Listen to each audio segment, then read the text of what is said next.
This is Harlem in the early 1970s. For Elizabeth Smith, this dense, interactive ecosystem was the defining foundation of her childhood. Growing up here meant walking the same streets Langston Hughes once wrote about. The legacy of the Harlem Renaissance wasn't a history lesson, it was the atmosphere of her neighborhood. Within this environment, Elizabeth was supported by her mother, Eartha Smith Towers, and her grandmother, Hattie Ash. They provided the primary stability in a community undergoing rapid change. On March 28, 1971, the Texaco, Oklahoma maritime tragedy claimed the life of her father, Ernest Polite. The impact of that event fractured her reality. Losing a parent so young creates a sudden, quiet space in a child's life. To survive it, that space requires a mechanism to process the weight of the loss.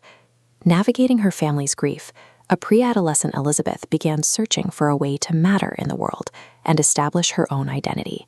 She turned to writing.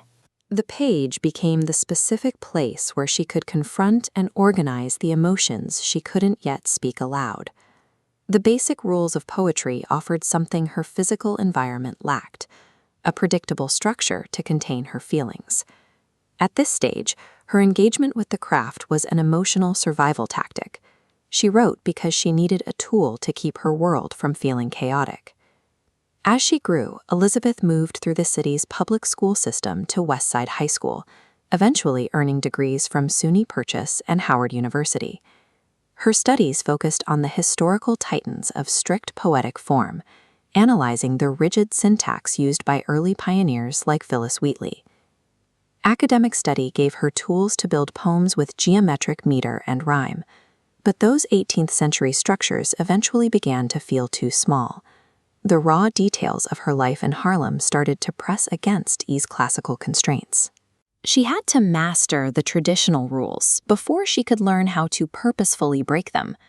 Elizabeth found a new direction in the radical modernism of the 1970s Black arts movement, inspired by the voices of writers like Sonia Sanchez. She drew from the vocal cadence and raw, percussive delivery of groups like the Last Poets, who merged the spoken word with the rhythm of the streets. This was the sound of her neighborhood coming of age, where poetic meter began to overlap with the emerging breakbeats of early hip-hop. Elizabeth began to synthesize these two worlds. She maintained her classical foundation while bending the lines to capture the authentic, unfiltered emotions of her experience. This shift allowed her poetry to move with the same kinetic energy as the streets she called home.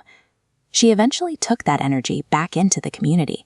For the past 24 years, Elizabeth has worked as a teacher within the New York City public school system.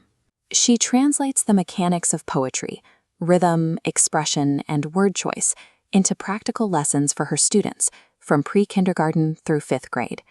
This work as an educator and poet resulted in the publication of her anthology, Pocketful of Poetry, formerly a short book of poems.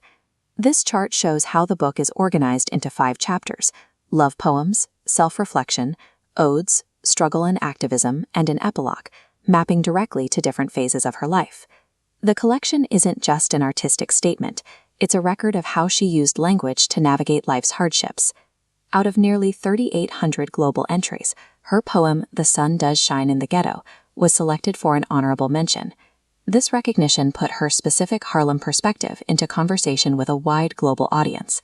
Today, she shares that perspective through her YouTube channel, Queen Lizz, reaching people beyond her classroom and community.